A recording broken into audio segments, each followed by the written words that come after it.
به ونتوكل عليه ونعوذ بالله من شرور أنفسنا ومن سيئات أعمالنا من يهده الله فلا مضل له ومن يضلل فلا هادي له نشهد أن لا إله إلا الله ونشهد أن محمدا عبده ورسوله أما بعد فإن خير الحديث كتاب الله وخير الهدي هدي محمد صلى الله عليه وسلم وشر الأمور محدثاتها وكل محدثة بدعة وكل بدعة ضلالة وكل ضلالة في النار.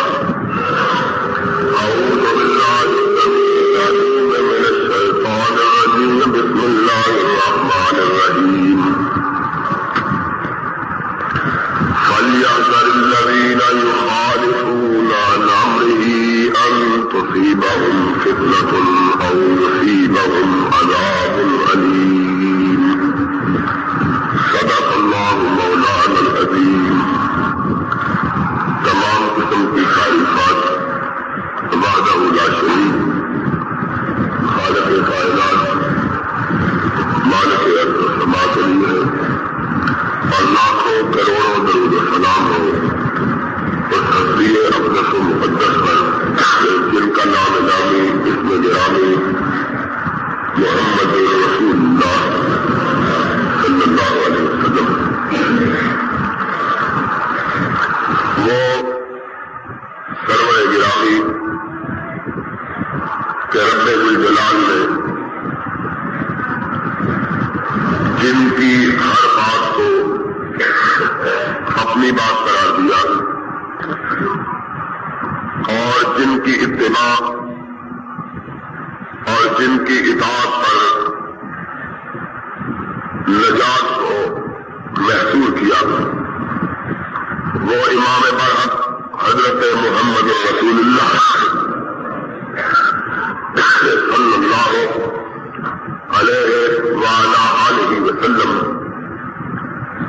کہ دین اللہ کی توحید کے ساتھ ساتھ آپ کی رسالت کے اقرار اعتراف اور اس کی تسلیم کا نام ٹھہرا کہ جب تک آدمی اللہ کی وحدانیت کے ساتھ حضرت محمد رسول اللہ صلی اللہ علیہ وسلم کی رسالت کا اقرار نہ کرے تب تک وہ مومن اور مسلمان نہیں ہو سکتا. اور جن کے بارے میں خود اپنے کلام مجید میں ارشاد کیا، قل ان کنتم تحبون اللہ فاتبعونی یحببکم اللہ ویغفر لکم ذنوبکم. اے میرے محبوب حضرت محمد رسول اللہ صلی اللہ علیہ وسلم، آپ ساری کائنات کو لوگوں کو کہہ دیجیے ان کنتم تحبون اللہ فاتبعونی، اگر تم چاہو کہ اللہ سے تم محبت کرو اور اللہ تم سے محبت کرے تو اس کا صرف ایک ہی طریق ہے، اور وہ طریق یہ ہے کہ فاتبعونی یحببکم اللہ. تم میری پیروی اختیار کر لو، خدا تم سے محبت کرنے لگ جائے گا. حضرت محمد رسول اللہ صلی اللہ علیہ وسلم نے اپنے ارشاد مبارک میں اس بات کو ان الفاظ میں واضح نمایاں کیا، من اطاعنی فقد اطاع اللہ ومن عصانی فقد عصى اللہ ومن اطاع اللہ فقد دخل الجنہ ومن عصى اللہ فقد ابى ومن ابى فقد دخل النار. لوگوں، جس نے میری اطاعت کی، میری فرما برداری کی، میری پیروی کی جس نے میرے حکم کو مانا اس نے اللہ کے حکم کو مانا، اور جس نے میری نافرمانی کی، میری بغاوت کا ارتکاب کیا، میرے حکم کو تسلیم نہ کیا، اس نے رب کی بات نہیں مانی، اس نے رب کی نافرمانی کی ہے۔ فرمایا اللہ کا فرما بردار جنت میں جائے گا، میرا نافرمان اللہ کا نافرمان ٹھہرے گا، اور وہ ان لوگوں میں سے شمار ہوگا جو منکر ہوئے۔ فرمایا من ابا فقد دخل النار، اور جو منکروں میں ٹھہرا اللہ اس کو جہنم رسید فرمائے گا۔ یہ وہ ذات گرامی ہے کہ جس کی اطاعت کے بغیر کوئی مسلمان اپنے آپ کو مسلمان نہیں کہلا سکتا، اور جب تک اس ہستی مقدس کی پیروی اختیار نہ کرے، اللہ کی رضا کو، اللہ کی خوشنودی کو، اللہ کی بارگاہ میں سرخروئی کو حاصل نہیں کر سکتا۔ رب ذوالجلال نے اپنے کلام مجید میں ارشاد کیا، فلا وربک لا یؤمنون حتی یحکموک فیما شجر بینہم ثم لا یجدوا فی انفسہم حرجا مما قضیت ویسلموا تسلیما۔ اے میرے محبوب، تیرے رب کو اپنی ذات کی قسم ہے، کوئی شخص اس وقت تک مسلمان نہیں ہو سکتا جب تک کہ تیری ہر بات کو بلا چول و چرا تسلیم نہیں کر لیتا۔ دوسری جگہ رب ذوالجلال نے ارشاد فرمایا، وما كان لمؤمن ولا مؤمنة اذا قضى الله ورسوله امرا ان يكون لهم الخيارة من امرهم ومن يعص الله ورسوله فقد ضل ضلالا مبينا۔ مومن وہ ہے، مرد ہو یا عورت، کہ اللہ کے حکم کے آ جانے کے بعد اور میرے نبی کے حکم کے آ جانے کے بعد جو اپنے اختیارات کو باقی نہیں رکھتے، جو یہ سمجھتے ہیں کہ رب کے احکامات کے آ جانے کے بعد اب ہمارا کوئی اختیار باقی نہیں رہا۔ من یعص اللہ ورسولہ فقد ضل ضلالا مبینا۔ فرمایا جس نے اللہ کے حکم کے آنے کے بعد، نبی کے فرمان کے صادر ہو جانے کے بعد اپنے اختیار کو باقی رکھا، فرمایا اس کا ایمان اور اسلام سے کوئی تعلق نہیں ہے۔ ان ساری باتوں کو پیش نگاہ رکھتے ہوئے پچھلے خطبہ جمعہ میں ہم نے رجم کے بارے میں یہ بیان کیا تھا کہ رب العزت کے حکم کے مطابق حضرت محمد رسول اللہ صلی اللہ علیہ وسلم نے شادی شدہ مرد اور شادی شدہ عورت پہ بدکاری کرنے پر انہیں رجم کی یعنی سنسار کرنے کی سزا دی ہے۔ سرور گرامی علیہ الصلوۃ والسلام کے پاس ایک کیس لایا گیا جس کا ہم نے پچھلے جمعے حوالہ دیا تھا کہ ایک آدمی نے ایک شخص کی بیوی سے برائی کا ارتکاب کیا۔ آپ نے اس شخص کو کنوارا ہونے کی بنا پر 100 کوڑے اور 1 سال جلا وطن کرنے کا حکم دیا، اور اپنے صحابی حضرت انیس رضی اللہ تعالیٰ عنہ سے ارشاد کیا، فَقْدُ يَا اُنَيْسِ انہیں اطرافت فرجمہا، جاؤ اس شخص کی بیوی کے پاس جاؤ، اس عورت کے پاس جس نے اس مرد کے ساتھ بدکاری کا ارتکاب کیا ہے، اگر وہ عورت اس بات کا اعتراف کرے کہ واقعی اس سے گناہ سرزد ہو گیا ہے تو اسے اس وقت تک پتھر مارو جب تک کہ وہ مر نہیں جاتی ہے۔ چنانچہ یہی ہوا، اور حضرت انیس رضی اللہ تعالیٰ عنہ نے نبی پاک صلی اللہ علیہ وسلم کے ارشاد پر اسے سنسار کیا۔ اس کے علاوہ حدیث پاک میں موجود ہے کہ ایک دفعہ چند یہودی نبی کائنات علیہ السلام کے پاس ایک کیس لے کر آئے۔ اس شخص کا جو یہودی تھا، شادی شدہ تھا، اور اس نے ایک یہودی عورت کے ساتھ کہ جو شادی شدہ عورت تھی اسی برائی کا ارتکاب کیا تھا، وہ لوگ امام کائنات علیہ السلام کے پاس اس فیصلے کے لیے حاضر ہوئے کہ اے اللہ کے حبیب، اگرچہ ہم آپ کو نبی اور رسول نہیں مانتے، لیکن ہم اسلامی ریاست کے باسی ہیں، مدینہ منورہ کی اسٹیٹ میں ہم رہتے ہیں، اور ہم چاہتے ہیں کہ اس کیس کا فیصلہ آپ عدل اور انصاف سے فرمائیں۔ امام کائنات علیہ السلام نے پوچھا، لوگوں، تم تورات کے ماننے والے ہو، تم موسیٰ کے پیروکار ہو، بتلاؤ کہ رب العزت نے تورات میں اس گناہ کی کیا سزا مقرر کی ہے؟ انہوں نے جواب دیا، اے اللہ کے حبیب، تورات میں جو موسیٰ علیہ السلام سے نازل کی گئی ہے اس میں حضرت موسیٰ علیہ السلام کے ارشاد کے مطابق اور رب کے حکم پر جو شخص ایسی برائی کا ارتکاب کرے اس کا منہ کالا کیا جاتا ہے، اسے شہر میں رسوا کیا جاتا ہے، اور لوگوں میں اس کی تشہیر کی جاتی ہے، اس طرح رسوا کر کے اسے چھوڑ دیا جاتا ہے۔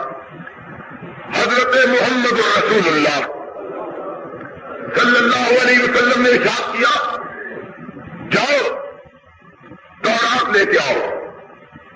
امام کائنات علیہ السلام کے پاس تورات لائی۔ نبی کائنات نے ارشاد کیا، وہاں سے نکالو جہاں اللہ نے زنا کا حکم اور بدکاری کی سزا بیان کی ہے۔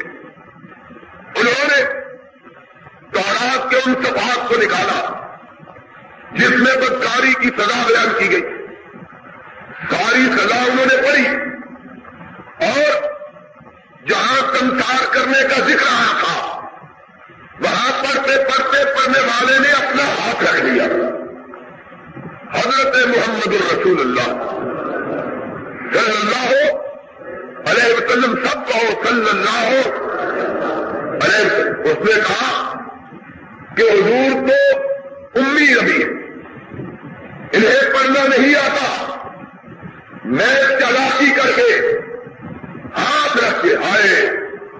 آج بھی اللہ کی کتاب کو بدلنے کی اسی طرح سازشیں کی جاتی ہے، آج بھی قرآن کی بعض آیات کو چھپایا جاتا ہے، بعض آیات کا مطلب بتلایا جاتا ہے۔ فرق صرف زمانے کا، فرق صرف ناموں کا، کاموں میں کوئی فرق باقی۔ محمد رسول اللہ صلی اللہ علیہ وسلم نے ارشاد کیا تھا، سچے نبی کی سچی پشین گوئی سنو۔ آپ نے ارشاد فرمایا، لوگوں، پہلی امتیں فرقہ بندی کا شکار ہوئی، گروہوں میں بچ گئی، ان امتوں کے 72 فرقے ہو گئے۔ ہر آدمی دین کی تعویل کرنے لگا، اللہ کی آیات کے معانی کو بدلنے لگا۔ قرآن ان لوگوں کی ان بدعمالیوں کی نشاندہی کے لیے آیا کہ کس طرح انہوں نے رب کے کلام کی آیات اور اس کے معانی تبدیل کیے، اس کے مطالب کو مسخ کیا، اس کے الفاظ میں ہیر پھیر کی۔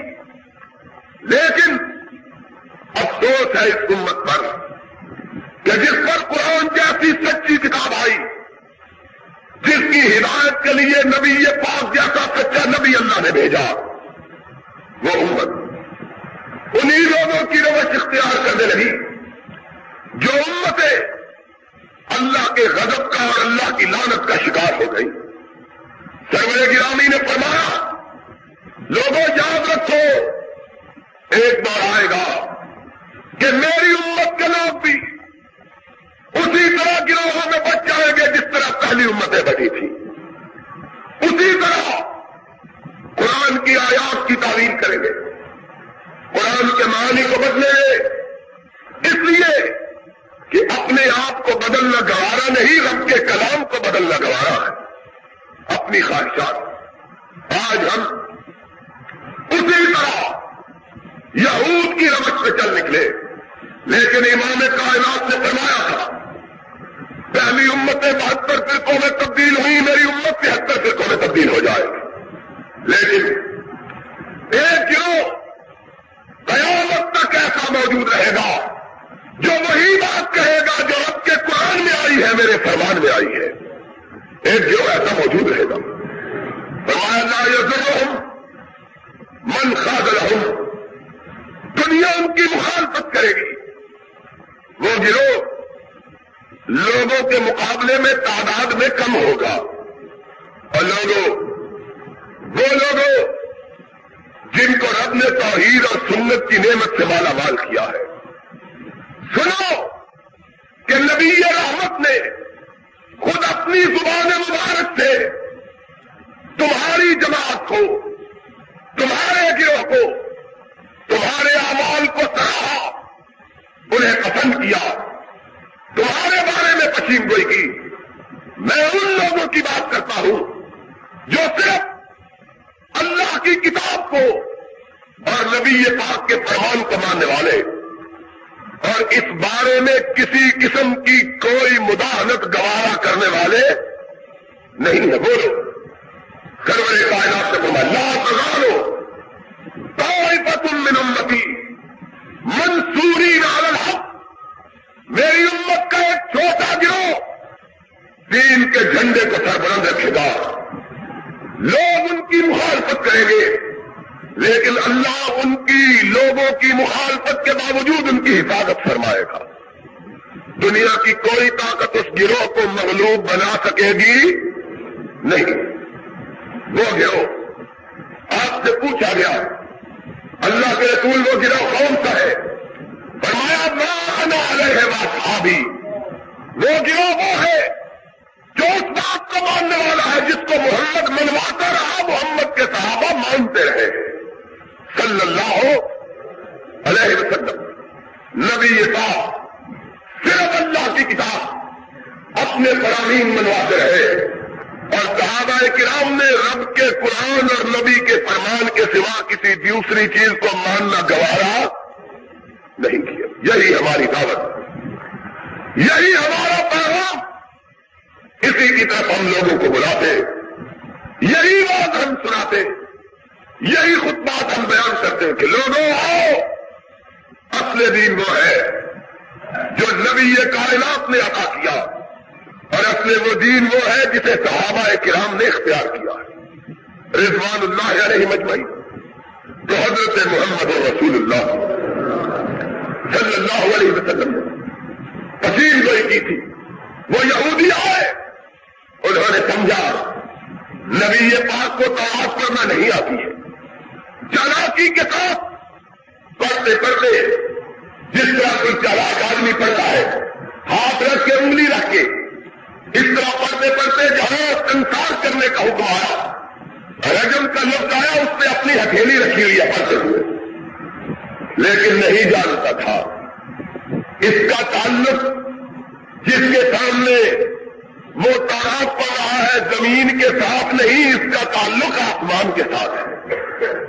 حضرت محمد رسول اللہ صلی اللہ علیہ وسلم نے تورات کی عبارت سنی، اللہ اکبر، آپ نے فرمایا یہودی جہاں اپنی ہتھیلی رکھی ہوئی ہے اس ہتھیلی کو اٹھاؤ، اس کے چہرے کا رنگ ہو گیا۔ حدیث کے الفاظ ہیں اس نے اپنی ہتھیلی ان الفاظ سے اٹھائی، فائزن تلو ہوتی ہے آیت الرجم، حدیث کے الفاظ میں اس نے ہتھیلی اٹھائی، لوگوں نے کیا دیکھا کہ رجم کا حکم اس طرح جگمگا رہا ہے جس طرح بغیر بادلوں کے چاند جگمگاتا ہے۔ حضرت محمد رسول اللہ صلی اللہ علیہ وسلم نے فرمایا، پڑھو اس آیت کو کہ اس میں کیا لکھا ہے۔ شرمندہ ہو گیا، اس نے کہا جناب اس میں لکھا ہے کہ اگر کوئی کموارا مرد، اگر کوئی شادی شدہ مرد، شادی شدہ عورت اس برائی کا ارتکاب کرے تو اسے سنسار کیا جائے۔ نبی نے تبسم فرمایا، اس نے کہا اللہ کے رسول آپ کو کیسے پتا چل گیا تھا کہ جس لفظ پر میں نے ہاتھ رکھا ہے اس کے نیچے رجم ہوگا؟ فرمایا نبأنی العلیم الخبیر، تو چلاکی کرتا ہے، تجھ کو نہیں پتا کہ مجھے وہ خبر دے رہا ہے جو دل کے بھیدوں کو بھی جاننے والا ہے، مجھے وہ خبر دینے والا ہے۔ نبأنی العلیم الخبیر، کہا جاؤ یہودیوں کی تباہی کی، یہودیوں کی بربادی کی علامت اور اس کی بڑی وجہ یہ تھی کہ جب کوئی بڑا آدمی کسی جرم کا ارتکاب کرتا اسے چھوڑ دیتے، جب کوئی غریب آدمی کسی جرم کا ارتکاب کرتا اسے پکڑ لیتے۔ میرے آقا نے ارشاد فرمایا، میں اللہ کا وہ دین لے کے آیا ہوں جس میں چھوٹے اور بڑے کے درمیان کوئی فرق روا رکھا جائے گا، سب برابر، بڑا بھی برابر ہے، چھوٹا بھی برابر۔ فرمایا جاؤ ان دونوں کو اللہ کے حکم کے مطابق سنسار کرو۔ حدیث پاک میں آیا ہے، سرور گرامی علیہ الصلوۃ والسلام کے ارشاد پر اس یہودی مرد کو، اس یہودی مرد کو اور اس یہودی عورت کو گلے میں گاڑ کر زندہ سنسار کر دیا گیا۔ صحابہ کرام اور یہودی اس وقت تک انہیں پتھر مارتے رہے جب تک کہ انہوں نے دم نہیں توڑ دیا ہے۔ یہ وہ حکم ہے حضرت محمد رسول اللہ صلی اللہ علیہ وسلم کا، جسے آپ نے صرف مسلمانوں پہ لاگو نہیں کیا بلکہ غیر مسلموں کو بھی لاگو کیا۔ آج کہا یہ جاتا ہے یہ حکم قرآن میں موجود نہیں، اور چونکہ قرآن میں اس کا ذکر نہیں آیا ہے اس لیے ہم اسے تسلیم نہیں کرتے۔ اور لوگوں، قرآن تمہیں کس نے بتلایا ہے کہ یہ قرآن ہے؟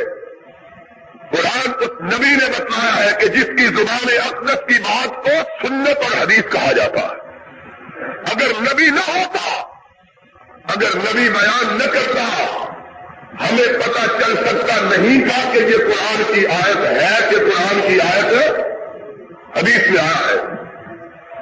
سرور گرامی حضرت محمد رسول اللہ سب کہو صلی اللہ علیہ وسلم، آپ کے صحابہ کہتے ہیں آپ پر وحی اترتی، ہمیں کوئی پتہ نہیں ہوتا تھا کہ یہ وحی جو اتری ہے یہ قرآن کی آیت ہے یا کہ قرآن کی آیت نہیں ہے۔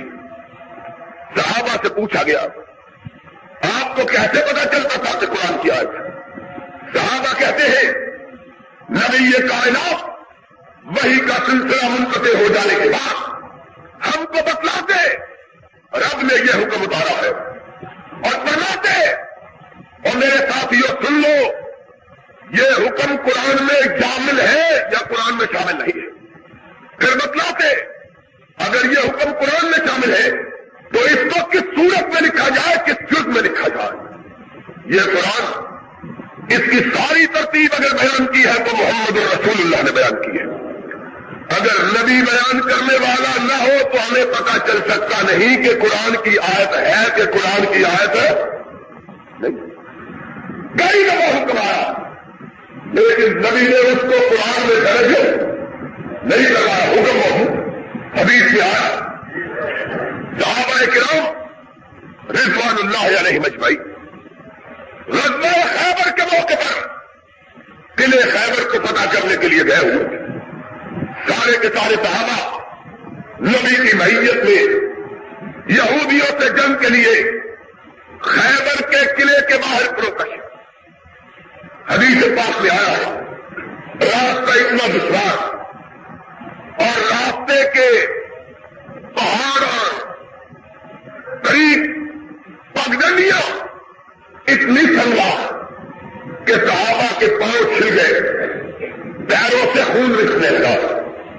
غربت کا، فقر کا یہ عالم ہے کہ کسی کے پاس کھانے کے لیے روٹی کا ایک ٹکڑا تک موجود نہیں. 4 دن، 5 دن کے بھوکے اور پیاسے، گرمیوں کی شدت کا موسم، پہاڑی راستے، سنگیلی پتھریلی نوکیلی زمین، ننگے پاؤں، نہ دھوپ سے بچنے کے لیے کوئی چیز، نہ راستوں کے پتھروں سے بچنے کے لیے کوئی چیز، نہ پیٹ کی آگ بجھانے کے لیے کوئی چیز. ایسے عالم میں صحابہ کرام اپنے قائد، اپنے راہبر، اپنے مرشد، اپنے ہادی کی معیت میں صبر طے کرتے ہوئے قلعہ خیبر کے پاس پہنچے. یہودیوں کو اس وقت نبی علیہ الصلوۃ والسلام اور آپ کے لشکر کی آمد کی خبر ہوئی جبکہ حضور ان کے دروازوں تک جا پہنچے. انہوں نے جلدی سے اپنے جانوروں کو سمیٹا، اپنا مال و اسباب جمع کیا اور قلعے کے اندر داخل ہو کے قلعے کے بڑے دروازوں کو بند کر دیا. پرانے زمانے میں لوگوں نے اپنے شہروں کے پڑوس میں قلعے بنائے ہوئے تھے کہ اگر دشمن حملہ آور ہو قلعے کے اندر چلے جائے، قلعے کے دروازے بند کر کے محفوظ ہو کے بیٹھ جائے کہ دشمن ان پر حملہ آور نہ ہو سکے. لاہور شہر میں جس طرح موجود شہر پرانے زمانے میں دستور یہ تھا، نہ ہوائی جہاز تھے، نہ ٹینک تھے، نہ توپیں تھی کہ جن کے ساتھ ان دروازوں کو پھاڑا جا سکتا، ان دیواروں پر سے کودا جا سکتا یا ان دروازوں کو توڑا جا سکتا. اس طرح لوگ محفوظ ہو جاتے، اندر محفوظ ہو جاتے، کھانے پینے کا سامان اندر مہیا کر دیتے اور مدتوں تک حملہ آور لشکر کا مقابلہ کرتے رہتے. اگر لشکر بدل ہو جاتا، اس کے حوصلے ٹوٹ جاتے، اپنا سامان اٹھاتا اور پلٹ جاتا. اور اگر کوئی دیر تک ڈیرے ڈالے رہتا، اندر کی خوراک کے ذخیرے ختم ہو جاتے، مجبور ہو کر لڑنے کے لیے باہر نکلتے یا فتح کرتے یا مفتوح ہوتے اور غلام بن جاتے. یہ دستور تھی. چنانچہ خیبر بستی جو خالصتاً یہودی بستی تھی، اس بستی کے رہنے والوں نے اپنے قلعوں کے دروازوں کو بند کر لیا. آج تک اس قلعہ کے آثار باقی ہیں. میں نے دیکھا ہے کہ اس قلعہ کی بلندی آج کے دور میں جو باقی رہ گئی ہے زمین سے 60 فٹ اونچی ہے. اس زمانے میں اتنا مضبوط، اتنا بڑا قلعہ بنایا گیا. سملاخ اور پتھریلے راستے حضرت محمد رسول اللہ صلی اللہ علیہ وسلم کے صحابہ آپ کی معیت میں خیبر کے دروازوں تک پہنچے. وہ اپنے سارے مال مویشی لے کر اندر گھسے تھے. چند گدے باہر رہ گئے. صحابہ نے جلدی سے گدوں کو پکڑا، انہیں ذبح کیا، ذبح کر کے ان کا گوشت بنایا، گوشت بنا کے ہڈیوں پہ چڑھایا اور الفاظ ہیں حدیث پاک کے، ذرا سنو اور صحابہ کے ایمان کو بھی بلا ہوا کرو، نبی کی اطاعت کو، نبی کی فرما برداری کو بھی دیکھو اور اس بات کو بھی دیکھو کہ وہی ساری کی ساری قرآن میں درج نہیں ہو گئی، بلکہ وہی کے 2 حصے ہیں. ایک حصہ وہ ہے جو قرآن کا جز بنا، ایک حصہ وہ ہے جو محمد کے فرمان کا جز بنا ہے. وہی کے 2 حصے. صحابہ کرام نے گدوں کو ذبح کیا، اس کا گوشت بنایا، ہڈیوں میں رکھا. حضرت طلحہ رضی اللہ تعالیٰ عنہ روایت کرتے ہیں کئی دن کے بھوکے، صبر کے مارے ہوئے، تھکانوں سے ٹوٹے ہوئے، جب گوشت پک کے تیار ہو گیا، بھوکے جھبٹ پڑے کھانے پر. ابھی ان کے ہاتھ لوالوں کی طرف بڑھے کہ نبی پاک نے مجھے بلایا. آپ نے فرمایا طلحہ ادھر آؤ. کہتے ہیں میں نے کہا لبیک یا رسول اللہ، اللہ کے رسول میں حاضر ہوں. آپ نے فرمایا نادے فی الناس، طلحہ جاؤ لوگوں میں جا کے منادی کرو کہ ابھی مجھ پہ وحی اتری ہے، اللہ نے اور میں نے آج کے بعد گدوں کے گوشت کو حرام قرار دے دیا. کرام رضوان اللہ علیہ 4-4 5-5 دن کے بھوکے تھا صبر کے تھکے ہوئے خون آلود پیٹ میں روٹی کا ایک ٹکڑا کئی دن سے نہیں گیا ہے، گوشت پک کے تیار، ہنڈیاں سامنے پڑی ہوئی، کھانے کے لیے ہاتھ بڑے ہوئے کہ حضرت طلحہ ایک اونچی جگہ پر کھڑے ہوئے تو ایھا المؤمنون ایھا الناس ان اللہ ورسولہ یحرمون علیکم لحوم الحمر الاہلیہ، اور لوگوں سن لو، آج کے بعد اللہ اور اللہ کے رسول نے گدھے کے گوشت کو حرام قرار دے دیا۔ حضرت طلحہ ارشاد فرماتے ہیں خدا کی قسم ہے میری زبان سے بات نکلنے کی دیر تھی، میں نے دیکھا لشکر میں کہ اٹھے ہوئے نوالوں کو لوگوں نے پھینک دیا، پکی ہوئی ہنڈیوں کو لوگوں نے توڑ دیا۔ ایک آدمی کہنے لگا اور کچھ کھا لو، پوچھیں گے جا کے کہ حضور نے کہا نہیں، اٹھاؤ سارے قرآن۔ وہی آئی لیکن وہی قرآن میں درج نہیں ہوئی، محمد کے فرمان کا حصہ بنی صلی اللہ۔ وحی کی 2 قسمیں ہیں، لوگوں بات کو یاد رکھنا، وحی کی 2 قسمیں، ایک وحی کی قسم وہ ہے جس کی تلاوت کی جاتی ہے اور اسے قرآن کہا جاتا ہے، دوسری قسم وحی کی وہ ہے جس کا حکم مانا جاتا ہے اور اس کی تلاوت نہیں کی جاتی، اس کا نام محمد کی حدیث اور محمد کی سنت ہے صلی اللہ علیہ وسلم۔ نبی کے احکامات وہ بھی وہی ہے، قرآن وہ بھی وہی ہے، نبی کی زبان سے نکلی ہوئی بات رب کی بات ہے، قرآن میں درج کی ہوئی بات رب کی بات، دونوں میں کوئی فرق نہیں۔ نبی نے بتلایا یہ حکم قرآن میں درج کرو، نبی نے کہا یہ حکم قرآن میں درج نہیں کرو۔ آج کہا جاتا ہے رجب کا حکم قرآن میں نہیں ہے اس لیے ہم نہیں مانتے، میں کہتا ہوں پھر ان کو کتوں کے گوشت کھلاؤ کیونکہ کتے کی حرمت کا حکم قرآن میں موجود، ان کو بہت کتوں کا گوشت کھائے، چوہے قرآن میں حرام، ان کو چوہے کھلاؤ، ان کا جواب تازہ ہو۔ قرآن اکیلا امت کی ہدایت کے لیے نہیں آیا بلکہ قرآن کے ساتھ صاحب قرآن کو بھیجا گیا ہے، جب تک کہ جس پر قرآن اترا وہ قرآن نہ سمجھائے قرآن سمجھ آ سکتا، اور سمجھ آنا تو وہی بات ہے۔ میں نے تو کہا ہے یہ بھی پتہ نہیں کر سکتا کہ یہ قرآن ہے بھی کہ قرآن یہ کس نے بتلایا، یہ کس نے بتلایا قل هو اللہ احد قرآن کی آیت ہے، یہ کس نے بتلایا الحمدللہ رب العالمین قرآن کی آیت ہے، یہ کس نے بتلایا قل اعوذ برب الناس قرآن کی آیت ہے، کس نے بتلایا؟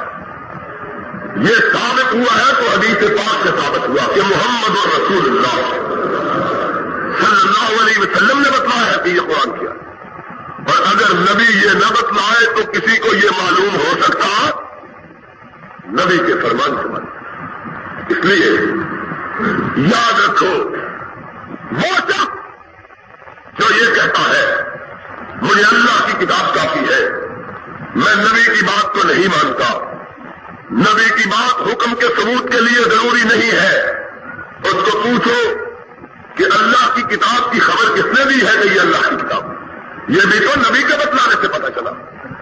تین دونوں چیزوں کے مجموعے کا نام، ایک اللہ کی کتاب، دوسرا محمد کا فرمان صلی اللہ علیہ وسلم۔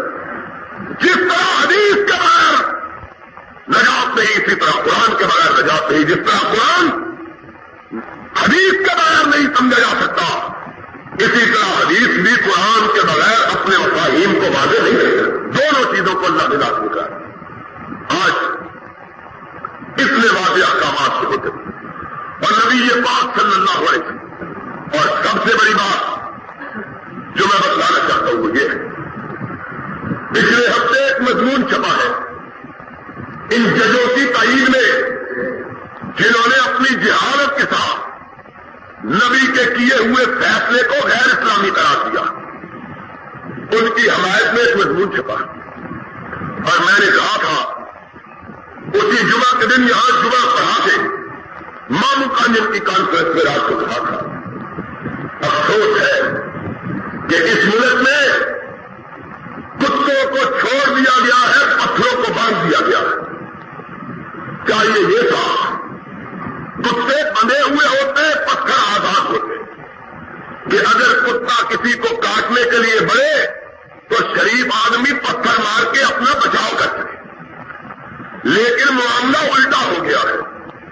شیخ سادی ایک بستی کے میں گئے، رات کا وقت تھا، بستی معلوم ہوتا ہے کسی چمڑوں کی بستی تھی، کتے بھونکنے لگے، بھونکتے بھونکتے کچھ کاٹنے کے لیے آگے بڑھے۔ شیخ سادی ادھر سے بچتے ہیں، ادھر سے کتا آ گیا، ادھر سے بچے، ادھر سے کتا آ گیا، تھک کے بچ کے اخیر زمین کی طرف ہاتھ پر آیا، پتھریلی زمین تھی کہ تو پتھر ہی آپ نے اٹھا لو، ان کو مارو، یہ پیچھے نہیں چھوڑتے۔ زمین اتنی سخت تھی کہ پتھر نے زمین کا گھاس چھوڑنے سے انکار کر دیا۔ شیخ سادی ساری رات بیچارے اسی طرح دوڑ بھاگ میں گزارتے صبح دم گھر واپس آئے۔ گھر والوں نے پوچھا سناؤ بستی میں گئے تھے، کیسی بستی تھی؟ کیا لگے بی بی عجب بستی تھی کہ پتھر باندھے ہوئے تھے، کتے کھلے ہوئے تھے، ہمارا بھی عجب حال ہے۔ یہاں ہم اگر نبی کے نافرمانوں پر کوئی نکیر کرتے ہیں، انہیں ٹوکتے ہیں، ہماری بات کو چھپنے کی اجازت نہیں ملتی، لیکن اگر نبی کے بغاوت پر، نبی کی نافرمانی پر، نبی کی اہانت پر کوئی شخص کوئی بکواس کرنا چاہتا ہے، اس میں کوئی قدر نہیں ہوتی۔ پچھلے جمعے پاکستان ٹائمز میں ایک جاہل نے مضمون لکھا ہے اس فیصلے کی تائید، اور ذرا سی حالت ملاحظہ کرو۔ اس نے کہا کہ یہ رجم کا حکم جو تھا یہ موسیٰ کی شریعت میں تھا، نبی کی شریعت میں آ کے منسوخ ہو گیا ہے۔ خدا کی قسم ہے، باتیں سن کر تعجب ہوتا ہے کہ سر خدا کہ سالکوں عارف تک اپنے دوست در حیرتم کہ بادہ پروشت کجا شریف کہ وہ خدا کا راہ جسے کسی عارف و سالک نے بیان نہیں کیا۔ مجھے تعجب ہے کہ ایک شرابی نے اس کو کہاں سے سمجھ لیا۔ کیا عجب، وہ راز جس کا علم نبی کو نہیں ہوا، وہ راز جس کا پتہ ابو بکر کو نہیں لگا، وہ راز جس کی خبر عمر کو نہیں ہوئی، وہ راز جس کا علم عثمان کو نہیں ہوا، وہ راز جو علی مرتضیٰ پہ منکشف نہیں ہوا، وہ راز اگر کھلا ہے تو آج 14ویں صدی کے ایک جاہل جج پہ کھلا۔ یہ مضمون، یہ بھی پرانا جج ہے، ایک ریٹائر، اور میں سمجھتا ہوں انگریز بڑا عقل مند تھا، 55 سال کی عمر میں بندے کو ریٹائر کر دیتا تھا، سمجھتا تھا اس کی دماغ کی چولیں ہل گئی ہوئی، اب کام کا نہیں رہا۔ جب چولیں ہل جاتی ہیں، گورنمنٹ ریٹائر کر کے گھر بھیج دیتی ہے، عادت پڑی ہوئی نا حکم سنانے کی، اور کوئی حکم سنانے کے لیے نہیں ملتا، یہ دین کو یتیم سمجھتے ہیں، اس کے بارے میں حکم صادر کرنا شروع کر دیتے ہیں۔ ان کی مت، یہ بھی ایک بیوقوف کا بچہ ریٹائرڈ جج ہے جس نے یہ مضمون لکھا، کہتا ہے یہ منسوخ ہو گیا حکم، اسلام کا نہیں، یہ یہودیوں کا حکم۔ اور بدبخت تجھے معلوم نہیں ہے کہ نبی علیہ السلام نے صرف یہودیوں کو سنسار نہیں کیا، بلکہ مسلمان جس نے برائی کا ارتکاب کیا اس کو بھی سنسار کیا۔ اور حدیث سنو، حدیث پاک میں آیا ہے، حدیث کی تمام کتابوں میں موجود ہے۔ ایک آدمی حضور کے پاس لایا گیا، اس نے برائی کا ارتکاب کیا، نبی علیہ السلام کو بتلایا گیا اس نے بدکاری کا ارتکاب کیا۔ ذرا توجہ کے ساتھ بات سننا، سرور گرامی نے فرمایا اس کو لٹاؤ اور اس کو 100 کوڑے مارو۔ حضور نے اس کو 100 کوڑے مروائے، وہ اٹھ کے چل گیا یا اس کو اٹھا کے لے گئے۔ بعد میں صحابہ نے بتایا اللہ کے رسول یہ آدمی شادی شدہ تھا، یہ آدمی یہ جج پاگل کہتا ہے صاحب کا کہتا ہے یہ حکم موسیٰ کی شریعت میں تھا، حضور کی شریعت میں منسوخ کر کے صرف 100 کوڑے رکھے گئے. سنو، یہ ایک مسلمان مرد تھا، نبی علیہ السلام حدیث کی ساری کتابوں میں حدیث موجود ہے. نبی علیہ السلام نے اسے 100 کوڑے مارے. آپ کو بتلایا گیا حضور یہ شادی شدہ، آپ نے فرمایا اس کو پکڑ کے دوبارہ پکڑ کے لایا. آپ نے فرمایا تو نے شادی کی ہے؟ اس نے کہا حضور کی ہے. فرمایا اس کو لے جاؤ اور اس کو پتھر مار کے سنسار کر دو کہ رب کو زانی وہ زانی جو شادی شدہ ہو اس کے لیے یہی حکم ہے کہ اسے پتھر مار کے سنسار کیا جاؤ. حضرت محمد رسول اللہ جن سے قرآن اترا ہے وہ تو شادی شدہ عورت کو اور مرد کو بدکار جس نے شادی کے بعد بدکاری کا انتخاب کیا ہے سنسار کرنے کا حکم دیتے اور یہ کہتا ہے یہ یہودیوں کا حکم ہے. پھر اور کوئی جواب نہیں ملا. ایک جاہل مولوی کا حوالہ دیا، کہتا ہے کہ اس مولوی نے لکھا ہے کہ حضور نے جس کو سنسار کیا وہ زندہ عیاذ باللہ. اور بدبختوں نبی علیہ السلام نے جس کو سنسار کیا وہ اتنا پاک پاک تھا کہ گناہ کا احساس اسے چین نہیں لینے دیتا ہے. نبی پاک کے پاس آیا، حضور اکرم صلی اللہ علیہ وسلم کو کہا اللہ کے رسول میں چوک گیا ہوں، میں نے برائی کا انتخاب کیا. نبی علیہ السلام نے اپنا منہ پھیر دیا. وہ ادھر سے آیا، حضور مجھے پاک کر دیجئے، میں چاہتا ہوں جب رب کے دربار میں جاؤں تو میرے دامن پہ گناہ کا کوئی داغ موجود نہ.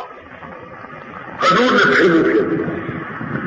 تیسری مرتبہ اس نے کہا، حضور نے پھر منہ پھیرا. اس نے چوتھی مرتبہ کہا. حضور نے فرمایا تو پاگل ہے؟ اس نے کہا اللہ کا رسول پاگل نہیں ہوں، لیکن آپ کی زبان سے سنا ہے آپ نے فرمایا ہے جس کو دنیا میں سزا مل گئی اللہ دنیا کی سزا کے بدلے آخرت میں اس کا عذاب معاف کروا دے گا.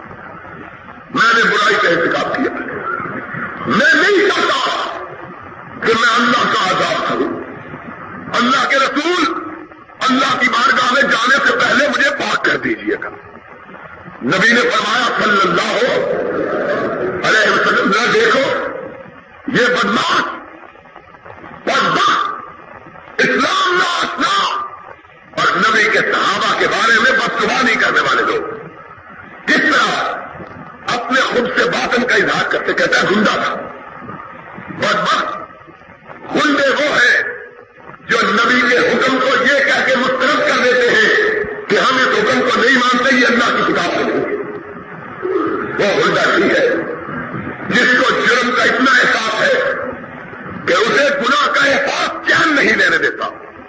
حضور فرماتے ہیں حدیث کے الفاظ ہے بخاری شریف کے مسلم سے آپ نے فرمایا تم نے شراب کو نہیں کی. صحابہ کو کہا اس کا منہ چھوڑو، یہ کوئی نشے میں تو بات نہیں کرتا. ہائے ہائے.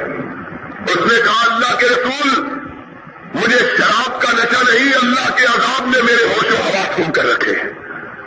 مجھے ڈر ہے قیامت کے دن رب کی بارگاہ میں میں اگر اسی گناہ کے ساتھ چلا گیا تو رب مجھے نہ جانے کتنا بڑا عذاب دے گا. نبی علیہ السلام نے فرمایا شاید تو نے اس عورت سے اس لیے کو بدکاری سمجھا کہ تو نے اس سے پیار کیا، اس کا بوسہ لیا، اس کو سینے کے ساتھ لگایا. شاید تو نے اس کا نام بدکاری اس نے کہا نہیں اللہ کے رسول میں نے اس سے واقعی بدکاری کا انتخاب کیا. جب اس نے یہ کہا آپ نے فرمایا اس نے اپنے گناہ کا اعتراف کیا اور اس لیے اعتراف کیا کہ اللہ کے عذاب سے بچ جائے. جاؤ اس کو جا کے سنسار کرو. مائے لکھنوی کو سنسار کیا گیا. آپ نے ارشاد فرمایا اللہ نے اس سزا کو اس کے گناہوں کی معافی کا سبب بنا دیا ہے. قیامت کے دن اٹھے گا اس کے دامن پہ گناہ کا کوئی دھبا اور داغ موجود کیا لوگ. آج یہ بدبخت کہتا ہے یہ یہودیوں اور پھر تعجب کی بات کہتا کیا ہے؟ کہتا ہے اصل میں جو حضور نے سزائیں دی ہیں وہ سورہ نور کے آپ پہ الہام اترتا ہے کہ سورہ نور کے اترنے سے پہلے تھی، اور قرآن کس نے کچھ کو سمجھایا؟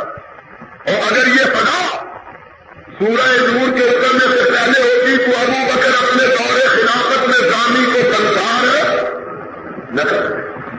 صدیق اکبر نے اپنے دور خلافت میں اس شخص کو سنسار کیا جس نے برائی کا ارتکاب کیا۔ فاروق اعظم، ہائے وہ فاروق اعظم سب کا رضی اللہ تعالیٰ عنہ، کہ جس کے بارے میں نبی نے خود فرمایا تھا لو کان بعدی نبی لکان عمر، اور عمر میں اللہ نے اتنی استطاعت اور صلاحیت رکھی ہے کہ اگر میرے بعد کسی نے نبی ہونا ہوتا تو اللہ عمر کو نبی بنا دیتا۔ وہ عمر سب کو رضی اللہ تعالیٰ عنہ، جن کے بارے میں امہات المومنین کہتی ہے، کون کہتی ہے؟ نبی کی بیویاں۔ ولیکن ینزل علی رأی عمر، اور سننے والوں سن لو، قرآن اترتا ہمارے گھر کے صحن میں تھا لیکن اترتا عمر کی رائے کے مطابق تھا۔ وہ قرآن کا اتنا سمجھنے والا، وہ رب کی منشا کو اتنا پانے والا۔ اس کے زمانے میں ایک شخص نے اس برائی کا ارتکاب کیا، ایک عورت کے ساتھ دونوں شادی شدہ تھے، آپ نے ان دونوں کا سنسار کیا اور فرمایا کوئی شخص یہ نہ کہے کہ اللہ کی کتاب میں رجم کا حکم نہیں ہے۔ آپ نے فرمایا اللہ نے حکم نازل کیا ہے کہ شادی شدہ مرد اور عورت برائی کا ارتکاب کرے تو اسے سنسار کرو۔ فرمایا اسی بنا پر سنسار کیا جس طرح صدیق اکبر نے سنسار کیا۔ اگر یہ حکم سورہ نور کے اترنے سے پہلے ہوتا تو اسے یہ بات معلوم ہوتی جس کو رب نے یہ شہادت بخشی کہ اس نے اپنے دست مبارک سے قرآن کو جمع کیا اور قرآن کو اپنے ہاتھ سے لکھا۔ کون؟ امام ثالث حضرت عثمان ابن عفان رضی اللہ تعالیٰ عنہ۔ نبی علیہ السلام نے ان کو قرآن کے لکھنے پر مامور کیا۔ اللہ کے نبی نے اللہ کے حکم کے مطابق ان کو کاتب وحی قرار دیا۔ ان کے زمانے میں ایک شخص نے اسی برائی کا ارتکاب کیا، فرمایا نبی کے حکم پر ابو بکر اور عمر کی سنت پہ عمل کرتے ہوئے میں اس شخص کو اسی طرح سنسار کرتا ہوں جس طرح سرور کائنات نے کیا، جس طرح صدیق نے کیا، جس طرح فاروق نے کیا۔ شیعہ کی کتاب فروع کافی، شیعہ کی حدیث کی کتاب فروع کافی، جس کا شیعوں کے نزدیک وہی درجہ ہے جو ہمارے نزدیک بخاری شریف کا درجہ ہے۔ ان کی دوسری کتاب الاستذکار، جس کا شیعہ حضرات کے نزدیک وہی مقام ہے جو ہمارے نزدیک مسلم شریف کا ہے۔ شیعہ کی حدیث کی تیسری کتاب تہذیب الاحکام، جس کا ان کے نزدیک وہی مقام ہے جو سیاستہ کی کتابوں کا ہمارے یہاں مقام ہے۔ شیعہ کی حدیث کی چوتھی کتاب من لا یحضرہ الفقیہ، ان کی سیاہ اربعہ کی چوتھی کتاب، جس طرح ہمارے سیاہ ستہ کی 6 کتابیں ہیں، شیعہ کے نزدیک حدیث کی 4 معتبر کتابیں۔ چوتھی کتاب کا نام ہے من لا یحضرہ الفقیہ۔ چاروں کتابوں میں حدیث آئی ہے کہ حضرت علی رضی اللہ تعالیٰ عنہ کے پاس ایک عورت آئی، شراحہ جس کا نام تھا، اس نے آ کے کہا اے علی میں شادی شدہ ہوں، میں نے برائی کا ارتکاب کیا ہے، چاہتی ہوں کہ اللہ کے عذاب سے بچ جاؤں، دنیا میں بدلہ مل جائے، مجھے پاک کرو۔ علی مرتضیٰ نے رضی اللہ تعالیٰ عنہ اس سے پوچھا، اس نے اعتراف کیا میں نے گناہ کیا ہے۔ حدیث کے الفاظ ہے، شیعہ کی 4 کتابوں میں موجود ہے۔ علی مرتضیٰ نے فرمایا جاؤ اسے گلا کھود کے زمین میں گاڑو۔ گلا کھود کے نصف حصہ زمین سے گاڑا گیا۔ حضرت علی مرتضیٰ نے اپنے غلام کمبر کو کہا سب سے پہلا پتھر جو مارے گا وہ میں ماروں گا۔ کمبر کا ساتھ لے کے چلے، سب سے پہلا پتھر پھینکا اور یہ پڑھ کے پھینکا اللہم تصدیقا لکتابک واتباعا لسنت نبیک صلی اللہ علیہ وسلم۔ اے اللہ میں اس عورت کو سنسار کر رہا ہوں، تیری کتاب کے حکم پر عمل کرتے ہوئے تیرے نبی کی پیروی کرتے ہوئے پتھر مارا. پھر غلام کمبر کو حکم دیا دوسرا پتھر تم مارو. پھر کہا سب سے پہلے اس کو سنسار کرنے کے لیے وہ لوگ پتھر پھینکے جنہوں نے نبی کو اپنی آنکھوں سے دیکھا، تاکہ لوگوں کو پتا چل جائے کہ یہ وہ نبی کا فرمان ہے جس کے بارے میں صحابہ کے درمیان کبھی کسی کا اختلاف، یہ شیعہ تجارت کی بات ہے، امت نے اس سلسلے میں کبھی اختلاف نہیں کیا. حنفیوں نے، شافعیوں نے، مالکیوں نے، حنبلیوں نے، اہل حدیث نے 1400 سال کے طویل عرصے میں کسی مومن نے اس بارے میں اختلاف، اور آج چاہے اس کے کہتے ہیں قرآن میں نہیں. آؤ میں نے قرآن کی آیت تمہیں سنائی تھی. اس آیت کریمہ میں 18واں پارہ ہے.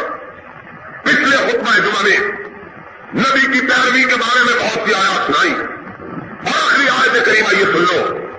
رب نے کلام مجید میں کہا ہے فَلْيَحْذَرِ الَّذِينَ يُخَالِفُونَ عَنْ أَمْرِهِ أَن تُصِيبَهُمْ فِتْنَةٌ أَوْ يُصِيبَهُمْ عَذَابٌ أَلِيمٌ.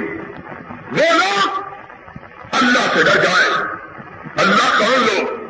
فرمایا جو میرے نبی کے حکم کی مخالفت کرتے ہیں. کون لوگ؟ جو میرے نبی کے حکم کی، اور بولو کون لوگ؟ جو میرے نبی کے حکم کی.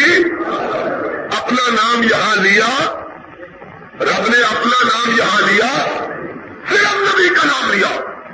18واں پارہ 18ویں پارے میں قرآن مجید میں. اور یہ کون سی سورت ہے؟ سورت نور. سورت نور. قرآن پڑھتے ہو. ہائے اولئک الذین اشتروا الضلالۃ بالہدی والعذاب بالمغفرہ. اللہ نے کہا یہ وہ لوگ ہیں جنہوں نے جہنم کو جنت کے بدلے خرید لیا، جنہوں نے گمراہی کو ہدایت کے بدلے دے دیا. وہ لوگ یکتمون ما انزل اللہ من الکتاب ویشترون بہ ثمنا قلیلا. لوگوں ذرا میرے رب کی سچی کتاب کا لفظی ترجمہ کرو. رب کہتا ہے یکتمون ما انزل اللہ من الکتاب. یہ وہ لوگ ہیں جو دین فروخت کرنے کے لیے قرآن کی بعض آیتوں کو چھپا دیتے ہیں، بعض کو بیان کر دیتے ہیں. سارا قرآن سناتے ہیں، سارا قرآن قرآن نے ان بدبختوں کی منافقوں کی نشان نہیں کی ہے. کچھ حصہ پڑھنے والے، کچھ چھپانے والے، اپنی مرضی کے مطابق قرآن کو ڈالنے والے. قرآن کہتا ہے یشترون بہ ثمنا قلیلا. قرآن چھپانے کا بدلہ کیا؟ تھوڑی سی تنخواہ.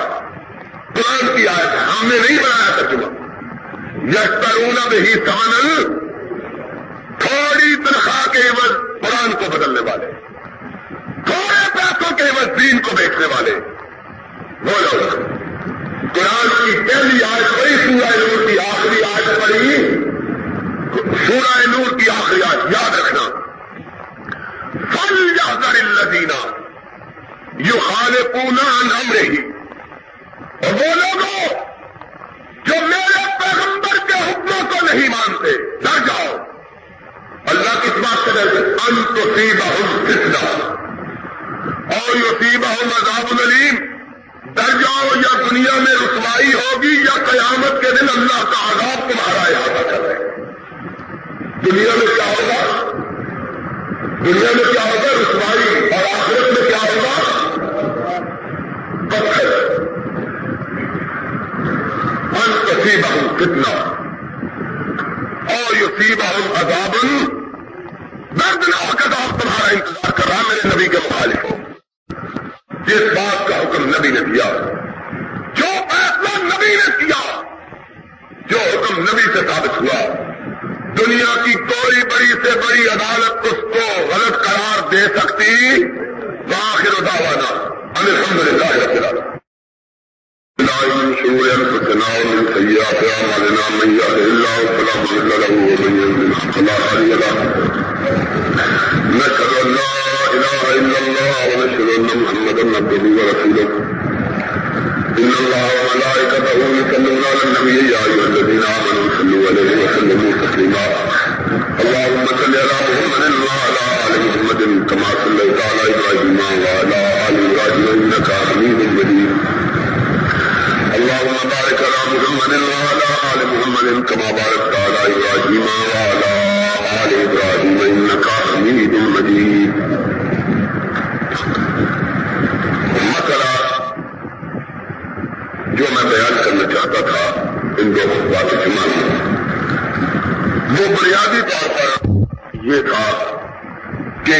کسی بھی بات کو اس لیے رد نہیں کیا جا سکتا کہ وہ قرآن میں موجود نہیں ہے، بلکہ دین کے بارے میں اگر کسی چیز کو رد کیا جائے گا تو اس لیے کیا جائے گا کہ وہ قرآن میں نہیں ہے، نبی کے فرمان میں نہیں ہے۔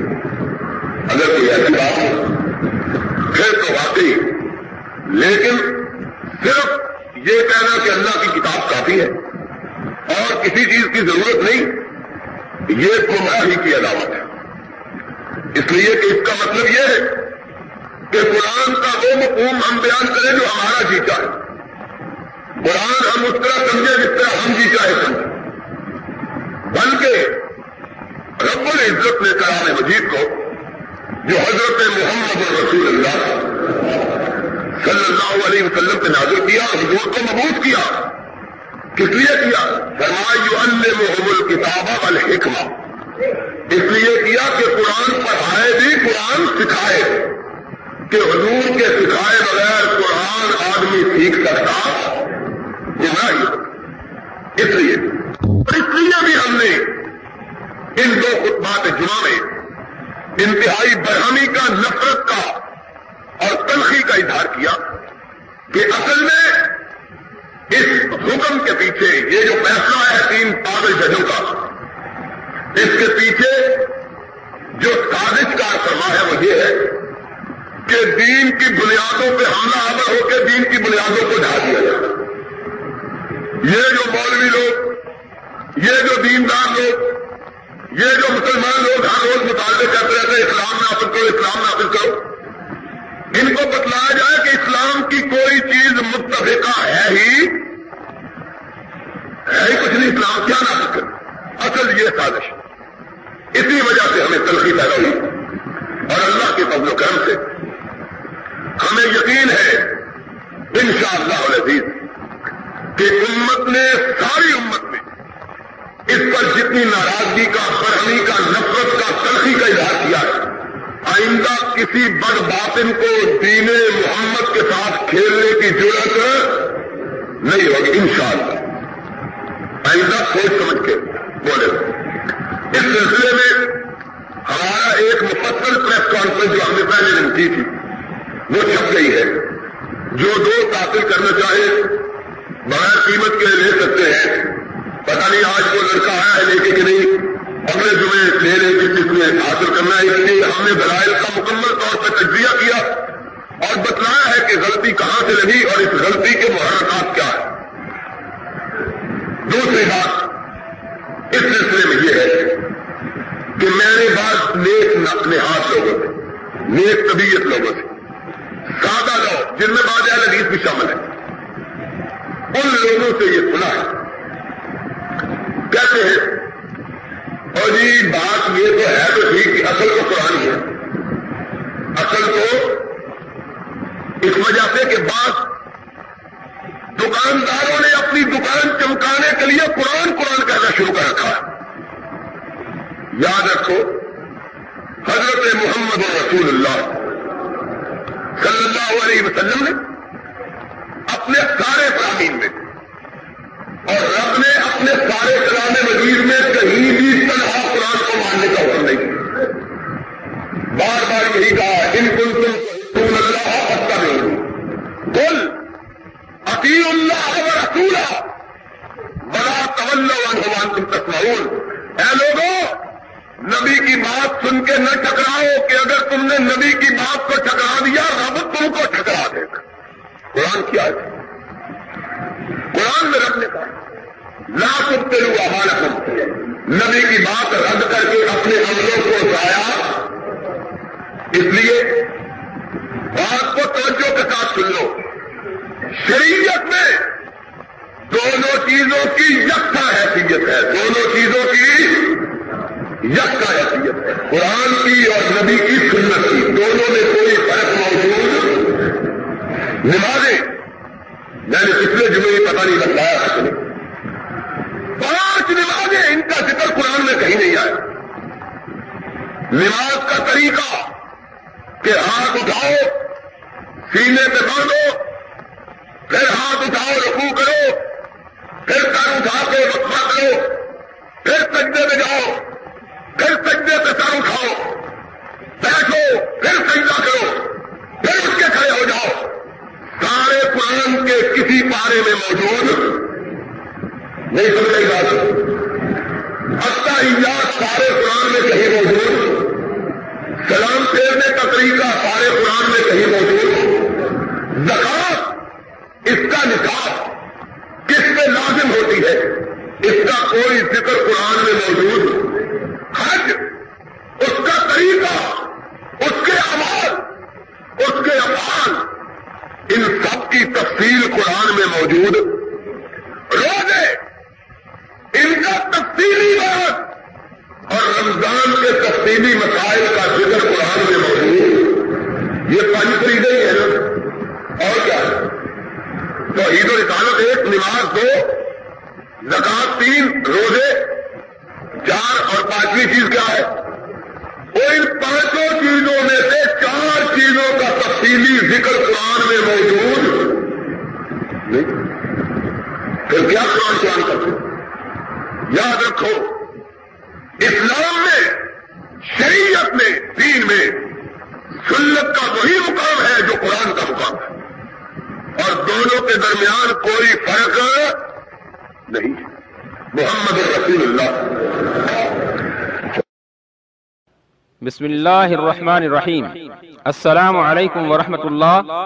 تلاوت کلام حکیم، جید علماء کرام کی تقاریر، نت نئے جہادی ترانوں کے والیومز، صاف اور بہترین MPX ساؤنڈ فلٹر پر پاکستان بھر میں بہترین آڈیو سیڈیز ریکارڈنگ کا مرکز، القاسیہ کیسٹ سیڈیز و کتب لائبریری، 4 لیک روڈ، چبرجی چوک، لاہور۔ فون 72305449۔